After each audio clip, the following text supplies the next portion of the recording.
Let's cross over to Uganda. Let's talk about the release of Bobi Wine. Bobi Wine, after nearly more than a week in jail, he was released by the Ugandan government yesterday on bail. Bring us up to speed. What's the status of this young man and all the other legislators who are also facing charges of treason? You know, from everything I have seen, he probably actually shouldn't be where he is right now. And that will also include really some of his colleagues, fellow legislators and all that kind of stuff. But at the end of the day, when you think about it, it seems to me that Bobi Wine has actually benefited enormously from the fact that the state, at least according to a lot of people that I have interacted with, feel that the state has actually gone after him in a manner that is very difficult to justify. So to the extent that he happens to be a young man, again, whose future, frankly, is ahead of him, while, in fact, the man who happens to be in charge of Uganda for the last 32 years, people will tell you his future is behind him.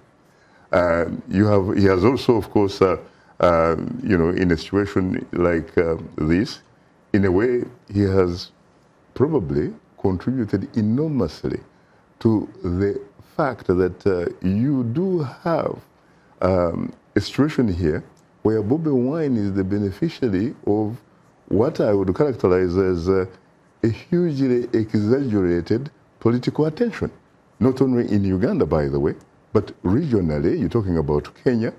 You're talking about, in fact, I was talking with someone in Harare yesterday, he was talking about the same thing, and even internationally.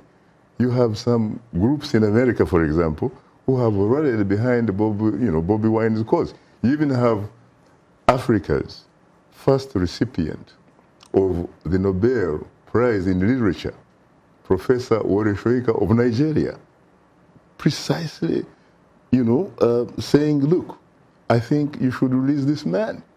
This man happens to be, whatever he is doing is within his constitutional rights. Because this is not a man that is holding a gun. Whatever he's doing, frankly, is provided for in the Ugandan constitution.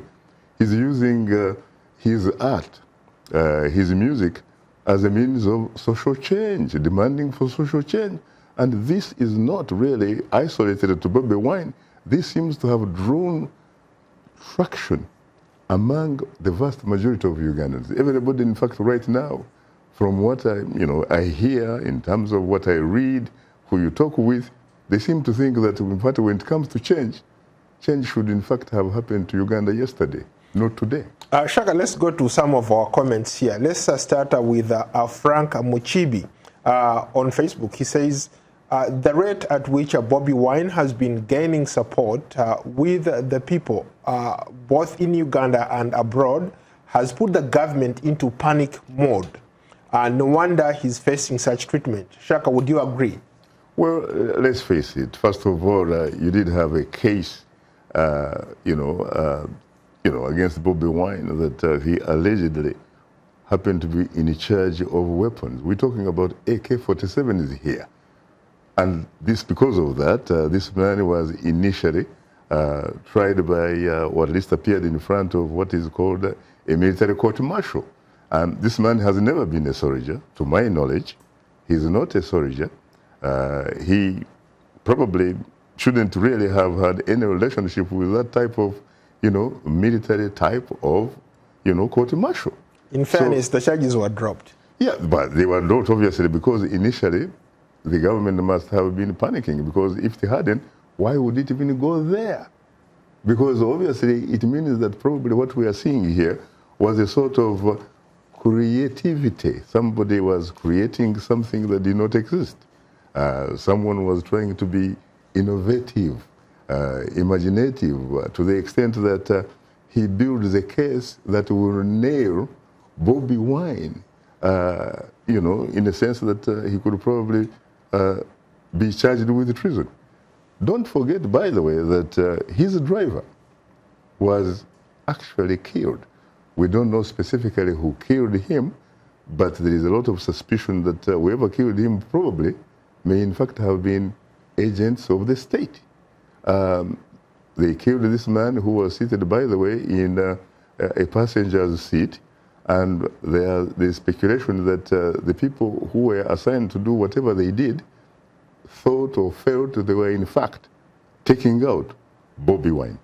Amanya, let's go to another commenter, Amanya Kevin.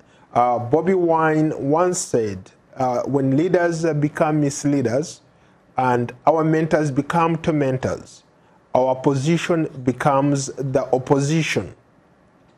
Opposition becomes our position.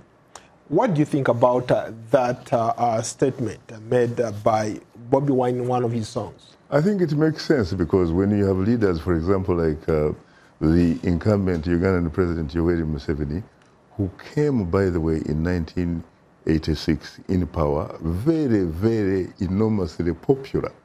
And part of the reason, frankly, was that whatever he said, whatever he touched, it turned into gold because it was a reflection of the objective social, economic, political conditions at that point in time. He talked, for example, about African leaders who overstay in power. He said that, he was so contemptuous, sincerely, and you could even see it in his eyes, of leaders who essentially overstayed in power, became dictators and all that kind of stuff. But can you imagine that, ironically, 32 years later, this is the same man who is in power. And for him, he has a way of justifying it. Initially, he said the media misquoted him, that he did not really mean people who overstay in power, that he meant leaders who stayed in the power, perhaps without being voted for electorally. And yet, we know the history of his elections. In fact, a lot of information, when you look at it, it shows that this is a man, sincerely, who has carved out his career in a manner where some people say he suffers from a disease of having a pathological fear of fair competition, because he likes to compete against opponents whose hands are tied behind their backs, their feet tied together, while he is free. So he punches and says, Paul, can you please punch back? He just smiles at you because you can't.